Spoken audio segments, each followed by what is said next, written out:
అన్నిటికంటే పెద్ద సమస్య ఇప్పుడున్న జనరేషన్కి ఏంటంటే ఓవర్ థింకింగ్. ఈ ఓవర్ థింకింగ్ అనేది ఏంటంటే అసలు అవసరం ఉన్నా అవసరం లేకపోయినా ఎక్కువగా ఒక సిచ్యువేషన్ని ఎక్కువగా ఆలోచించుకొని ఎక్కువగా ఊహించుకొని చాలా బాధపడుతూ ఉంటారు. సో ఓవర్ థింకర్స్కి మీరు ఇచ్చే సలహాలు ఏంటి? ఇప్పుడు ఓవర్ థింకర్స్ అనేది అందరూ ఉంటారండి. అంటే ఒక పార్ట్ మానసిక శాస్త్రానికి సంబంధించి అంటే సైకాలజీకి సంబంధించిన విషయం కూడా.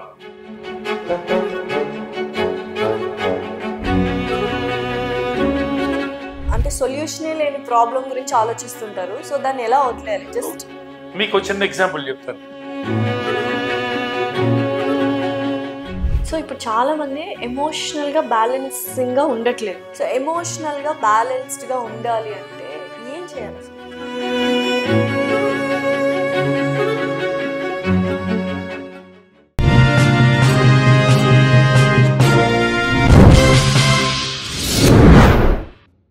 హాయ్, హలో, నమస్తే, welcome to our channel. So ప్రస్తుతం స్టూడియోలో మనతో పాటు ఉన్నారు life coach, motivational speaker and certified trainer. And రీసెంట్గా ఈ మధ్యనే గ్లోబల్ కార్పొరేట్ మెంటారింగ్ అవార్డు కూడా వచ్చింది. సో ఇటువంటి బోల్డెన్ అవార్డ్స్ తీసుకుంటుంటారు. కార్పొరేట్ వాళ్ళకి కూడా బోల్డెంత మెంటారింగ్ చేస్తూ ఉంటారు. సో ఆయన మన కోసం ఇవాళ స్టూడియోకి వచ్చి మీ అందరికీ కెరియర్ గైడెన్స్ కావచ్చు, మోటివేషనల్ స్పీకింగ్స్ ఉన్న కొన్ని నిజాలు కావచ్చు చెప్పబోతున్నారు. సో ఆయన అడిగి మరిన్ని విషయాలు తెలుసుకుందాం. నమస్కారం డాక్టర్ నాగేంద్ర. నమస్తే మేడం. ఎలా ఉన్నారు? బాగున్నాం. So first I'm good, thank you. So first of all congratulations అండి. Thank you very much. Global corporate mentoring award వచ్చినందుకు. సో ఇలాంటి అవార్డ్స్ మరిన్ని తీసుకోవాలి మీరు. Thank you very much. Okay. So ఇప్పుడు అన్నిటికంటే పెద్ద సమస్య ఇప్పుడున్న జనరేషన్కి ఏంటంటే ఓవర్ థింకింగ్. రిలేషన్షిప్స్లో ప్రాబ్లమ్స్ ఉన్నా, సక్సెస్ ఉన్నా, ఫెయిల్యూర్ ఉన్నా మీరు అంటే ఏదో రూట్ కాజ్ వెతుక్కొని ఆపేస్తాము. ఈ ఓవర్ థింకింగ్ అనేది ఏంటంటే అసలు అవసరం ఉన్నా అవసరం లేకపోయినా ఎక్కువగా ఒక సిచ్యువేషన్ని ఎక్కువగా ఆలోచించుకొని ఎక్కువగా ఊహించుకొని చాలా బాధపడుతూ ఉంటారు. సో ఓవర్ థింకర్స్కి మీరు ఇచ్చే సలహాలు ఏంటి? ఇప్పుడు ఓవర్ థింకర్స్ అనేది అందరూ ఉంటారండి. అంటే మనం ఒక పర్సెంటేజ్ తీసుకుంటే కొంతమంది ఉంటారు. ఒక 100లో మనం తీసుకుంటే 10 to 15% ఉండొచ్చు. అంటే ఏదైనా సరే అదే పనిగా వాళ్ళు ఇది కొంచెం అంటే ఒక పార్ట్ మానసిక శాస్త్రానికి సంబంధించి అంటే సైకాలజీకి సంబంధించిన విషయం కూడా. ఎవరైతే దాన్ని మన సెన్సిటివ్ అంటారు చూసారా, ఆ సున్నితం మనస్సు ఎవరికైతే ఉంటుందో వాళ్ళు ఈ విధంగా ఓవర్ థింక్ చేసే అవకాశాలు ఉంటాయి. అంటే sensitivity leads to over thinking. అంటే సపోజ్ మనం ఎవరో ఎక్కడో వెళ్ళినప్పుడు నా కలర్ని ఇంకొకరు కంపేర్ చేశారు అక్కడ వాళ్ళతో, అండ్ ఆవిడ చాలా తెల్లగా ఉందండి లేకపోతే ఆయన చాలా తెల్లగా ఉన్నాడని అన్నారు అనుకోండి. నేను సెన్సిటివ్ అనుకుందాం, నేను వెంటనే దాన్ని పట్టించుకుంటాను. పట్టించుకుని ఏం చేస్తాను, ఆ సెన్సిటివిటీని నాకు ఏ విధంగా లీడ్ చేస్తుంది, నేను దాని అరే నేనేంటి నల్లగా ఉన్నాను, ఏం చేస్తే నేను తెల్లగా అవుతాను, వాళ్ళు ఎలా తెల్లగా ఉన్నారు, లేకపోతే నేను ఏం ఫెయిర్ అండ్ లవ్లీ రాసుకుంటే తెల్లగా అవుతాను అవనా, ఇలాంటి ఆలోచన నన్ను లీడ్ చేస్తాను. ఎప్పుడైతే నేను లీడ్ చేస్తానో my concentration will be rotating in and around of that particular point. So ఇలాంటి వాళ్ళు కొద్ది మంది మాత్రమే ఉంటారు. సో వీళ్ళు ఏం చెయ్యాలి, ఏదైతే పాయింట్ని అక్కడ జరిగిందో దాన్ని ఇమీడియట్గా వాళ్ళు వదిలేయాలండి అక్కడ. అంటే అసలు రంగులే ఉంది, పెద్ద పట్టించుకోవాలని అవసరం లేదు. ఎవరన్నారు, వాళ్ళు ఎవరో నాకు తెలియని కూడా తెలియదు, వాళ్ళు అన్నారు కదా నేను పట్టించుకోవడం ఏంటి అని నువ్వు ఎక్కడైతే వదిలేస్తావో లీవ్ యాజ్ ఇట్ ఈస్. దాని ఫస్ట్ ఫార్ములా ఏంటి, లీవ్ యాజ్ ఇట్ ఈస్. ఎలాగైతే ఉందో దాన్ని అలా వదిలేసి నువ్వు దాని గురించి ఆలోచించకుండా మొదలు పెడతా అంటే మీరు అనొచ్చు ఇదే కదండి సమస్య అని. ఎస్, దీన్ని ప్రాక్టీస్ చేయాలి, దీన్ని ప్రాక్టీస్ చేయాలి. ఇప్పుడు కొన్ని సమస్యలకి సొల్యూషన్ ఉంది. ఫర్ ఎగ్జాంపుల్ మీరు అనే సిచ్యువేషన్ తెల్లగా అవ్వడానికి ఛాన్స్ లేదు బికాస్ దేవుడు ఇచ్చిన రంగు అది, అంతే రైట్? సో అలాంటప్పుడు ప్రాబ్లం అంటే సొల్యూషనే లేని ప్రాబ్లం గురించి ఆలోచిస్తుంటారు. సో దాన్ని ఎలా వదిలేయాలి? జస్ట్ మీకు చిన్న ఎగ్జాంపుల్ చెప్తాను. ఒక డాక్టర్ దగ్గరికి వెళ్ళారు, క్రానిక్ డిసీజ్ తో మీరు వెళ్తే ఆయన బాబు దీనికి మందు లేదు, పరణి ఒక 2 నెలల్లో 3 నెలల్లో ఉండడం జరుగుతుంది అని చెప్పాడు. ఇప్పుడు ఈ 3 నెలలు వరి అవుతూ కూర్చోవాలా? మందు లేదు కదా, వరి అవ్వాలా? లేదు, nothing to worry because you know ultimately the result మీకు తెలుసు. 2 months లో నేను ఇలా అవుతాను, లేకపోతే హ్యాపీగా ఎంజాయ్ చేసి ఆ 2 months హ్యాపీగా ఎంజాయ్ చేయి. సో నువ్వు వరి అవ్వాల్సిన అవసరం లేదు. సపోజ్ అదే డాక్టర్ దగ్గరికి వెళ్ళారు, ఏం వరి లేదా, మందులు ఉన్నాయి, మందులు వేసుకుంటే తగ్గిపోద్ది అని చెప్పాడు. ఇప్పుడు వరి అవ్వాల్సిన అవసరం ఉందా? లేదు. ఇందాక సిచ్యువేషన్ లోను వరి అవ్వాల్సిన, ఇప్పుడు సిచ్యువేషన్ లోను వరి అవ్వాల్సిన. కాకపోతే మీ మనస్తత్వం మీద ఆధారపడి రెండిటికి వరి అవుతారు. థాట్ ప్రాసెస్ ఏంటి, మందులు ఉన్నాయన్నా వరి అవుతాడు. ఏంటి నాకే వచ్చింది ఏంటి జబ్బు, నేను ఈ మందులు వేసుకుంటున్నాను, ఎన్ని మందులు వేసుకోవాలి? నిజంగానే ఇంతే కదా. నాకే జ్వరం రావడం ఏంటి, నాకే రొంప చేయడం ఏంటి? అప్పుడు ఇంకోటి కూడా ఉందండి ఇక్కడ. మనకి రొంప చేసింది అనుకోండి, చిచి రొంప కన్నా ఏదొచ్చినా పర్లేదు అనుకుంటాం. పన్ను నొప్పి వచ్చింది అనుకోండి, పన్ను నొప్పి మాకు రాకూడదు, ఏదైనా వస్తే బాగుంటది అనుకుంటాం. ఏదైతే వస్తుందో అప్పుడు మాత్రం అది మీకు చాలా ఇది. వర్షం పడుతుంది, వర్షాకాలం చిరాకరా బాబు తడిసిపోతాం, ఎక్కడికి వెళ్ళడానికి లేదు. ఎండాకాలం ఉక్కపోసేస్తుంది, నీకు ప్రతి కాలం నువ్వు అలాగే అనుకుంటావు. కానీ నువ్వు అనుకోకపోతే ఇది వాతావరణం, ఈ పరిస్థితులు నేను మార్చలేను. ఎండను మార్చగలరా మీరు? వర్షాన్ని మార్చగలరా? మార్చలేరు. అటువంటిప్పుడు ఈ ఓవర్ థింక్ అనేది మీరు దాన్ని థింక్ చేసి దాన్ని మార్చగలిగితే ఆ సెన్సిటివ్నెస్ నుంచి బయటకు వస్తారు. ఎప్పుడైతే అలా వస్తారో మీకు డిప్రెషన్ అనేది జాస్తి. ఇప్పుడు చాలా మంది వెరీ సక్సెస్ఫుల్ పర్సన్స్, అంటే చాలా కొన్ని కోట్లు, వేల కోట్లు, లక్షల కోట్లు ఉన్న వాళ్ళు స్పిరిచువల్ పాత్ని చూస్ చేసుకుంటూ ఉన్నారు టు హ్యావ్ పీస్. వాళ్ళ లైఫ్లో కష్టపడిందంతా, స్ట్రెస్ తీసుకుందంతా, ఇంకా ఇంతే జీవితం, ఇదే లైఫ్, సక్సెస్ కాదు, మనం ఆనందంగా ఉండాలి, స్పిరిచువల్గా వెళ్ళాలి. సో స్పిరిచువల్ మార్గాన్ని ఎంచుకోవచ్చా? ఎంచుకోవచ్చండి, ఖచ్చితంగా. అయితే దాన్ని మీరు అమలు పరిచే విషయంలో మీరు జాగ్రత్త తీసుకోవాలి. ఒక చిన్న స్టోరీ చెప్పాలి ఇక్కడ. ఒక స్వామీజీ దగ్గరికి ఇలాగే మీరన్న ఒక డబ్బులు బాగా ఉన్నటువంటి వ్యక్తి ఆయన దగ్గరికి వెళ్ళి, స్వామి నాకు పీస్ కావాలి, నాకు ఇప్పించండి, లేదా పీస్ పుణ్యం అని అడిగాడు, పీస్ అని అడిగాడు స్వామీజీని. స్వామీజీ ఏం చెప్పాడు ఆయనకి, నీ ఆస్తి అంతా అమ్మేసుకుని, ఆస్తి అంతా మొత్తం అమ్మేసుకుని ఒక మూటలో డబ్బుల రూపంలోకి మార్చుకుని ఆ మూటలో డబ్బులు పెట్టుకుని నా దగ్గరికి రా అని చెప్పాడు. అలాగే ఈయన మరి పీస్ కోరుకుంటున్నాడు కదా, అంతా అమ్మేశాడు, మొత్తం డబ్బుల రూపంలోకి మార్చాడు, ఆ మూటలో కట్టాడు, వచ్చాడు స్వామీజీ దగ్గరికి. వచ్చి, స్వామి మీరు చెప్పినట్టు చేశాను, నాకు పీసు లేదా పుణ్యం ఇప్పించండి అన్నాడు. సరే, అప్పుడు స్వామీజీ ఏం చేశాడంటే, నేను ఒక అడ్రస్ ఇస్తాను, ఒక చోటుకి వెళ్ళి నువ్వు ఆ వెళ్ళినప్పుడు వచ్చి తిరిగి వచ్చాక నువ్వు అడిగింది నేను ఇప్పిస్తాను అన్నాడు. ఓకే, సరే. వెంటనే ఈయన ఆలోచించింది ఏంటి, నా డబ్బులు మూట కట్టాను కదా, ఈ స్వామీజీ ఏమైనా పట్టుకుపోతాడేమో, ఈ నిజమైన స్వామీజీ కాదు ఆలోచించాడు. సరే, ఏమనుకున్నాడు, వెనకాల పెట్టుకేసుకుని వెళ్ళిపోదాం అని చెప్పేసి వెనకాల తగిలించేసుకుని ఆ మూటనంతా మోసుకుంటూ అడవిలో వెళ్తున్నాడు. స్వామీజీ అప్పుడు ఏం చేస్తాడు, ఇంకో నలుగురిని పంపిస్తాడు ఈయన వెనకాల, తలోదారులు వెళ్ళండి మీరు, ఆయన ఫాలో అవ్వండి.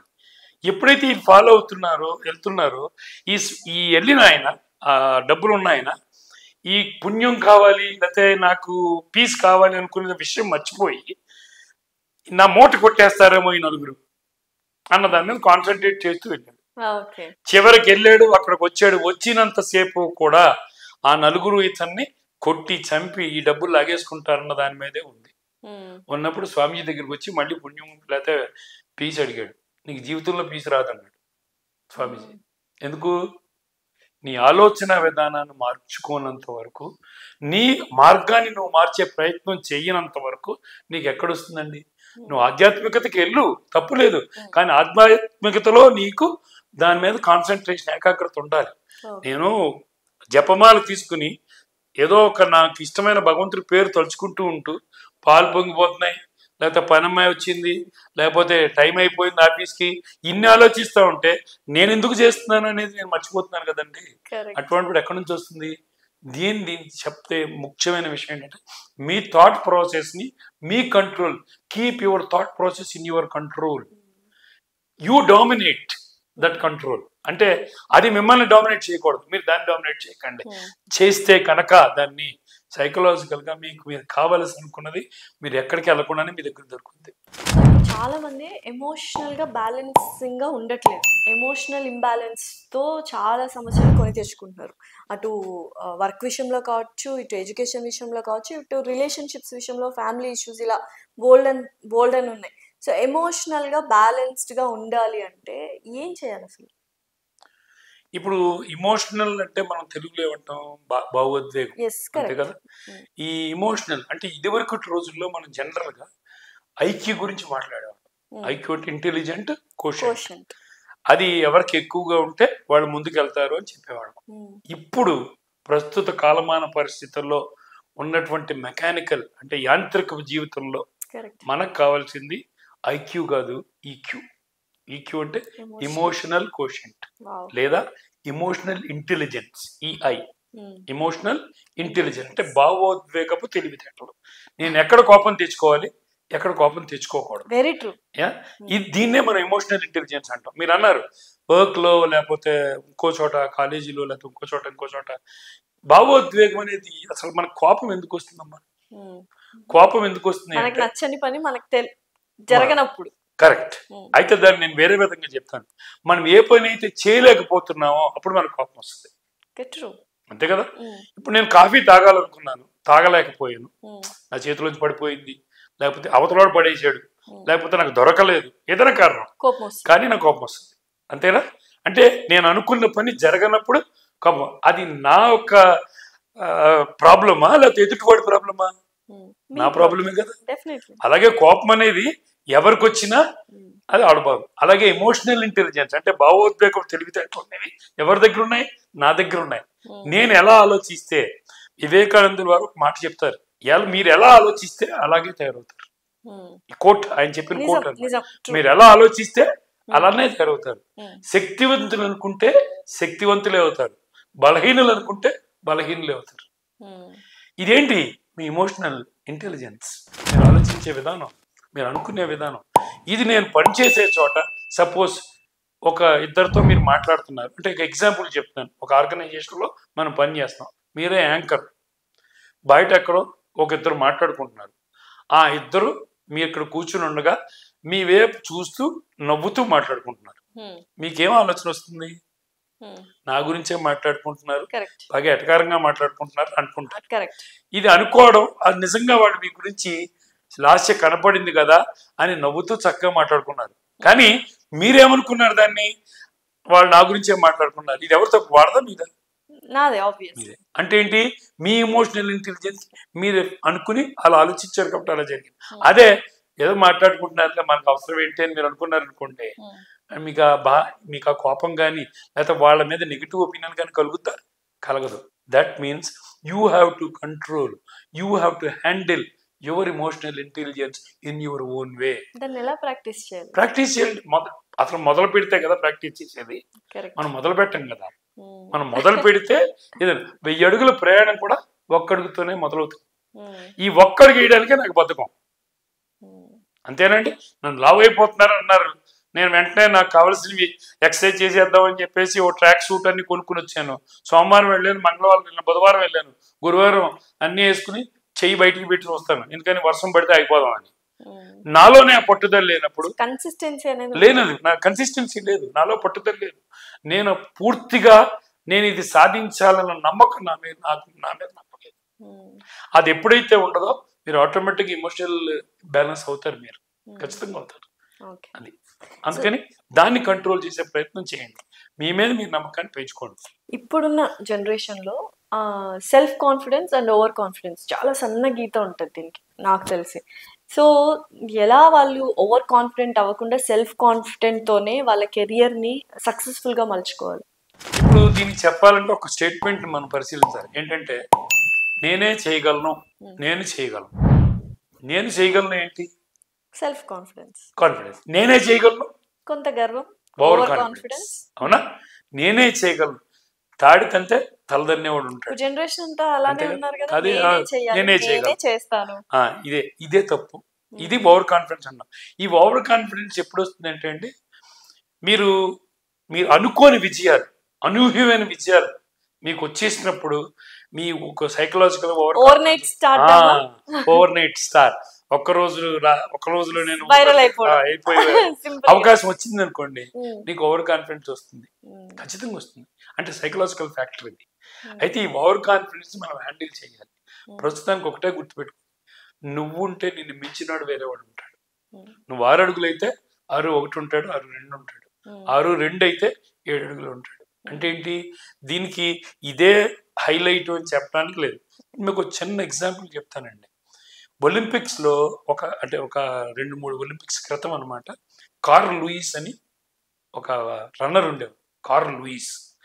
కార్ల్ లూయిస్ అనేవాడు అప్పట్లో 100 మీటర్లు పరిగెత్తడానికి 10 సెకండ్లు 9, అంటే నేను ఎగ్జాక్ట్గా నా టైం నేను చెప్పలేను, గుర్తులేదు నాకు. ఎగ్జాంపుల్గా చెప్తాను అనమాట. 9.9 సెకండ్లో లేకపోతే 10 సెకండ్లోనే పరిగెత్తే గోల్డ్ మెడల్ వచ్చింది అతనికి ఒలింపిక్స్లో. ఇంక మించి ఈ 10 సెకండ్లు తగ్గి లేదా 9.9 సెకండ్లు తగ్గి ఎవడో పరిగెత్తలేరు అని అనుకున్నారు. అప్పట్లో వాడికి ఆ 4 మెడల్స్ వచ్చినాయి. ఆ 4 మెడల్స్ వచ్చిన తర్వాత ఆ కార్ల్ లూయిస్ అనేవాడు ఓవర్ కాన్ఫిడెన్స్ వచ్చింది, ప్రాక్టీస్ చేయడం తగ్గించాడు. ఆ తర్వాత ఒలింపిక్స్లో 10వ స్థానంలోనో 11వ స్థానంలోనో నిలబడ్డాడు. అదే మనిషి. మరి అదే 9.9 సెకండ్లో పరిగెత్తాలి అనుకుని సాధించాలని ఉసేన్ బోల్ట్ వచ్చాడు. ఉసేన్ బోల్ట్ 9.1 సెకండ్ 9.2 సెకండ్లోనో 100 మీటర్లు పరిగెత్తి చూపించాడు. దీనికి దానికి డిఫరెన్స్ ఏంటి? ఇంకొక ఎగ్జాంపుల్ మైక్ టైసన్ ఎలాంటి స్థాయికి ఎదిగాడు, కానీ తినడానికి తిండి లేని పరిస్థితుల్లోకి దిగజారిపోయాడు. Over confidence. అంటే ఓవర్ కాన్ఫిడెన్స్ మనని ఎక్కడున్నప్పటికీ కూడా మనం కింద పడేయడం ఖచ్చితం. నాకే తెలుసు. నాకు ఒక్కటి చెప్పండి, మీకు 100 విషయాలు అన్ని విషయాలు తెలుసా? మీరు సర్వజ్ఞాన పూర్వజ్ఞాన కాదే. నేనేమన్నా సర్వజ్ఞాన కాదే. నాకు తెలియని విషయాలు నాకు ఉంటాయి. నేను ఎవరితో కంపేర్ చేసుకున్నప్పుడు ఒక గీత గీసి ఇది పొడిగా పుట్టి అంటే చెప్పలేము. మనం పక్కన ఒక గీత గీస్తేనే చెప్పగలం. అలాగే కాన్ఫిడెన్స్ అనేది మనం తక్కువ ఉన్నవాడితో పోల్చుకున్న కన్నా ఎక్కువ ఉన్నవాడితో కాన్ఫిడెన్స్ పోల్చుకుంటే మన కాన్ఫిడెన్స్ పెరుగుద్ది. తక్కువ ఉన్నవాడితో మనం పోల్చుకుంటే మనం ఓవర్ కాన్ఫిడెన్స్ పెరుగుద్ది. కంపారిజన్స్ కరెక్ట్ అంటారు. ఇప్పుడు ఈ మధ్య కంపారిజన్స్ అనేవి ఎక్కువ. ఎట్టి పరిస్థితుల్లో కంపారిజన్ కరెక్ట్ కాదండి. నువ్వు ఎవరితోనూ కంపేర్ చేసుకో. ఫస్ట్ పేరెంట్స్ దగ్గర నుంచే వస్తుంది. కరెక్ట్. ఎందుకంటే పేరెంట్స్ మనం మార్కులు ఎగ్జామ్స్ రాసినప్పుడు ప్రోగ్రెస్ కార్డు వచ్చినప్పుడు వాడికి ఎన్ని వచ్చినాయిరా, నీ ఫ్రెండ్కి ఎన్ని వచ్చినాయి అని అక్కడి నుంచే మొదలవుతాయి. అందుకే మనం చెప్పుకుంటాం పేరెంటింగ్ చాలా ఇంపార్టెంట్. ఇప్పుడు వాడి దగ్గరికి వాడి చదువులు తక్కువ మార్కులు వచ్చినాయండి, వస్తే నువ్వు గేదెలు కాసుకుంటావు ఆవులు కాసుకుంటావు అని వాడిని తిడతా ఉంటే వాడు డిమోటివేట్ అవుతున్నాడు. వాడు కాన్ఫిడెన్స్ షాటర్ అవుతా ఉంది. నీ దగ్గర నుంచే మొదలవుతుంది. అంతే కదా. సో అట్లాగా మీరన్నట్టు ఎక్కడ మనం కాన్ఫిడెన్స్ చూపించాలి, ఎక్కడ ఓవర్ కాన్ఫిడెన్స్, ఆ ఓవర్ అన్న పదాన్ని మీ దగ్గర నుంచి తీసేయండి పూర్తిగా. దట్ ఈస్ ఓవర్ అనుకోవాలి. అంతే తప్ప కాన్ఫిడెన్స్ గా చూడండి. కంపారిజన్ మీరు ఎప్పుడైనా సరే, మీకు కంపారిజన్ తప్పని నేను చెప్పను. మీరు ఎక్కువ విజయాలు సాధించిన వాళ్ళతో కంపేర్ చేసుకుని వాళ్ళతో పోటీ పడే ప్రయత్నం చేయండి. అంతే తప్ప ఇప్పుడు ₹1,00,00,000 వాడి దగ్గర ఉన్నాయండి, ఎవరో ఎక్స్ దగ్గర. వైకి ₹1,00,00,000 కావాలి. ఇవాడు దొంగతనం చేసి బ్యాంకులో సంపాదించచ్చు ₹1,00,00,000. కానీ వీడు ఒకటేనా కాదు. వాడు కష్టపడి సంపాదించాడు, వీడు దొంగతనం చేసి సంపాదించాడు. ఇద్దరు ఒకటి కాదు. అలాగే కాన్ఫిడెన్స్ ఉన్నవాడు ఓవర్ కాన్ఫిడెన్స్ ఉన్నవాడు ఎప్పటికీ ఒకటి కాలేదు. కాన్ఫిడెన్స్ ఉన్నవాడు ఖచ్చితంగా గెలుస్తాడు. దాన్ని మనం దాటుకుని వెళ్ళాలి అంటే మన ఆలోచన విధానం మార్చాలి. నువ్వు కంపారిజన్ చేసుకో, కాదని నేను చెప్పను. కానీ ఎక్కువ విజయాలు చేసుకున్న వాడితో పోల్చుకుని నేను అది ఎలా సాధించాలనుకో తప్ప, నువ్వు తక్కువ వాడితో పోల్చుకుని నేను ఆడికన్నా బాగున్నాను నువ్వు అనుకున్నావు అనుకోండి, నువ్వు అక్కడే నీ గ్రోత్ అనేది అక్కడితో అయిపోతుంది. So over confidence leads to the nil growth. Confidence leads to the full growth. Thank you so much. Thank you very much.